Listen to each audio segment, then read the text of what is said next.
বাড়িতেই রয়েছেন কোচবিহারের তুফানগঞ্জের অন্ধরান ফুলবাড়ির 2 নম্বর গ্রাম পঞ্চায়েতের প্রধান। তবে তার বিরুদ্ধে পোস্টার নিখোঁজের।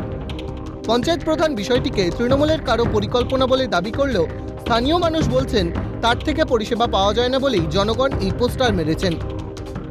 বিষয়টা নিয়ে পোস্টার পড়ছে, আমরা অঞ্চলে গিয়ে পাই না, ছাত্রছাত্রীরা পায় না।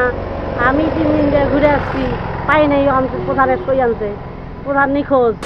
অত জনসাধারণ এগুলো লেগেছে, কারণ প্রধানকে পাচ্ছে না গ্রামের মানুষ, সাধারণ মানুষ।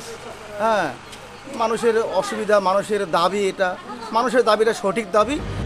যদিও অভিযোগ পেতে সিএন বিজেপি প্রধানের সঙ্গে গিয়ে দেখা করলে বাড়িতেই হদিশ মেলে তার। উঠে আসে বিস্ফোরক তথ্য। পঞ্চায়েতের দপ্তরে তিনি যেতে পারছেন না বহিরাগতদের হুমকিতে, তাই বাড়িতে বসেই সামলাচ্ছেন পরিষেবা দেওয়ার কাজ।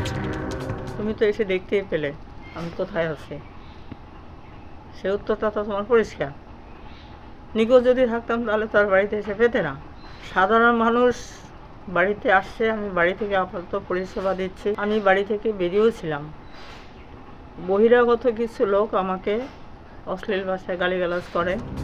প্রসঙ্গত 2023-এর পঞ্চায়েত নির্বাচনে এই গ্রাম পঞ্চায়েতের মোট 12টি আসনের মধ্যে বিজেপি 9টি আসনে ও তৃণমূল 3টি আসনে জয়লাভ করে। গ্রামটা আসে বিজেপির দখলে। এখনও পঞ্চায়েত প্রধান বিরোধী দলের। আর এখানেই প্রশ্ন, পঞ্চায়েত প্রধান বিরোধী দলের বলেই কি তাকে দপ্তরে যেতে গেলে পড়তে হবে হুমকির মুখে? একদিকে বিরোধী পঞ্চায়েত প্রধান নিরাপত্তাহীনতায় ভুগছেন, অপরদিকে সাধারণ মানুষ বাধ্য হচ্ছে এই ঘটনার জেরে পরিষেবা থেকে বঞ্চিত হতে। প্রশাসনের দ্বারস্থ হবেন জানিয়েছেন বিজেপি পঞ্চায়েত প্রধান। তবে সবচেয়ে বড় প্রশ্ন হলো, বিরোধী হয়ে প্রশাসনের দ্বারস্থ হয়ে সুরাহা পাবেন কি নুনিবালা বর্মন? কবে সুষ্ঠু পরিষেবা পায় ফুলবাড়ি 2 নম্বর গ্রাম পঞ্চায়েত, সেই অপেক্ষাতেই এলাকাবাসী। শশীকেশ রায়ের রিপোর্ট, ক্যালকাটা নিউজ।